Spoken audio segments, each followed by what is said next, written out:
ভিনিসিয়াসের গোলে বিশ্বকাপে জায়গা করে নিল ব্রাজিল।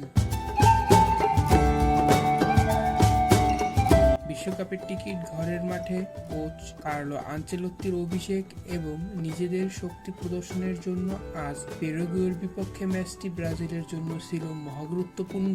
আর সেই মহাগুরুত্বপূর্ণ ম্যাচটিতে দারুণ এক জয় পেয়েছে ব্রাজিল। ভিনিসিয়াস জুনিয়রের গোলে প্যারাগুয়ের বিপক্ষে ব্রাজিলের জয় 1-0 ব্যবধানে। গোলের এই ব্যবধান অবশ্য ম্যাচের চিত্রকে পুরোপুরি তুলে ধরতে পারছে না।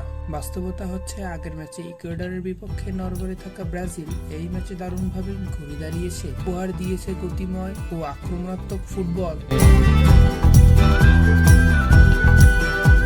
ম্যাচে 73% বল দখলে রেখে ব্রাজিল শট নেয় 11টি, যার 4টি ছিল লক্ষ্যে। ব্রাজিলের আজকের খেলায় আনচেলত্তির কৌশলের ছাপও ফুটে উঠেছে দারুণভাবে। পাশাপাশি এই জয়ে দক্ষিণ আমেরিকা থেকে বিশ্বকাপের টিকিটও নিশ্চিত করল ব্রাজিল।